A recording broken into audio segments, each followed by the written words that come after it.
especially into this meeting.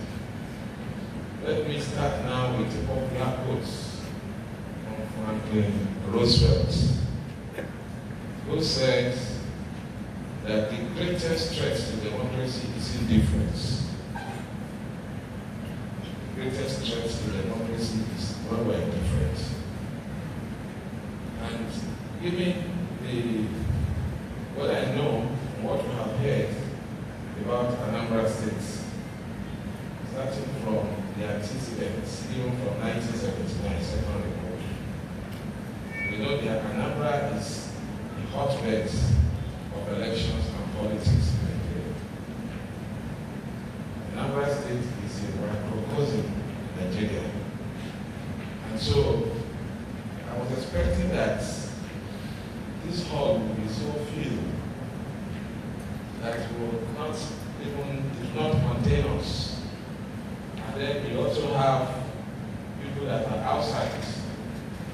But on coming in, I can see that we have a lot of empty seats.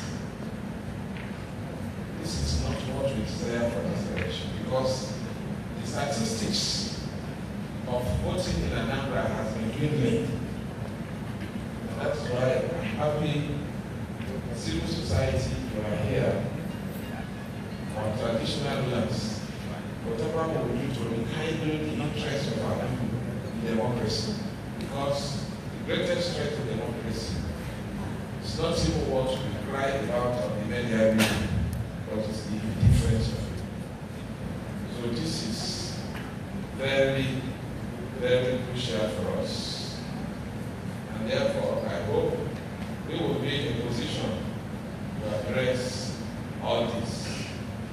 Judge Jonathan also said bad officials are elected by good citizens who don't vote. So if you refuse to vote, please, you have no right to vote.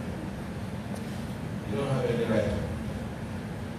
So one of the things we are doing in INEC is to ensure inclusivity, so that people are not just registered to vote. People also come and vote. Everything that we are supposed to hear, we want to hear. Everything we are supposed to see, we want to see. The philosopher says, hear the hearables and see the seeables. So that is why it is very important for those that have taken the pain to register and have their voters register, voters cards, to please come out and vote on November 8th. If I give you the statistics of votes coming from Anambra in the past years, it's very discouraging. So Anambra is supposed to be one of the leaders of the states in Nigeria. So what has gone wrong? What has gone wrong? So therefore, it is my pleasure to welcome every one of us into this momentous and very important stakeholders meeting today. I will again want to extend my warm welcome to the Inspector General of Police, Dr. Kayode Adeolu Ebedokun. As many of you know, it has become customary to convene a meeting of this nature at this point in time, jointly addressed by the INEC chair and the Inspector General of Police. The objective is to engage political parties, candidates, accredited observers, the media, and other stakeholders on preparations for this election. The Inspector General of Police will speak about the security arrangements, while I will provide updates on our electoral readiness. Together we will address any concern that may arise. That is the purpose of this stakeholders conference. When my National Commissioner, Commissioner Ken, was presenting his own address, his opening remark, he had said everything supposed to say, beginning with the publication of the notice of election, culminating in election day, and the notice was duly given on the 13th day of November 2024, in line with Section 28 of the Electoral Act 2022, which mandates that notice of election be issued not later than 360 days before the poll.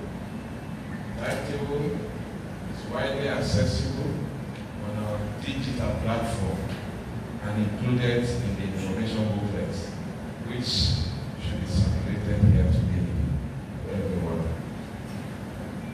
So at this moment, we have concluded almost at 11, roughly 11 out of the technical activities. And the two remaining milestones at the end of campaigns and the election, which we all know when it should happen. Political parties. These campaigns must end midnight of Thursday, 6th of November, 2025. As we have INEC in Nigeria, we also have INEC within the parties. So we want to ensure that political parties stick to the rules. And when you stick to the rules, and INEC stick to the rules, there will be little friction. We have published, as the Commission has published, a list of candidates contesting elections.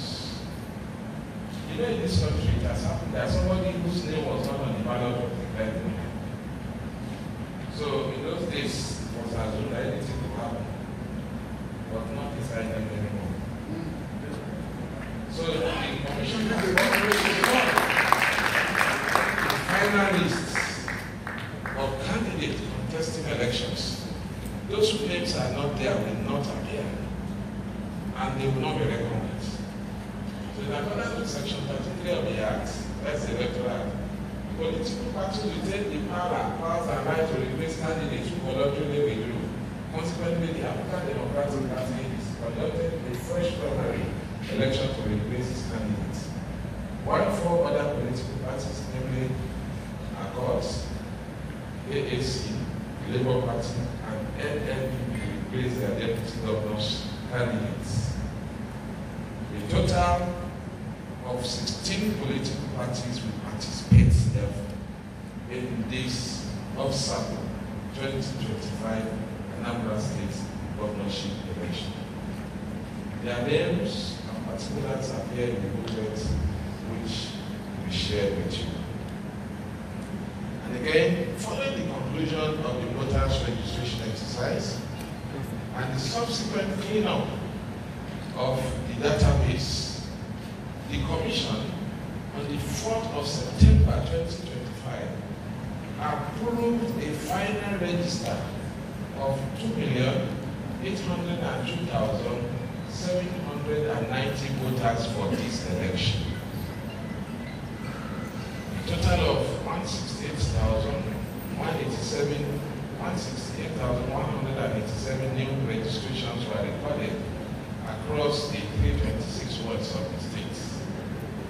After the mandatory display of claims and objections and further automated biometric identification system (ABIS) screening, 27,817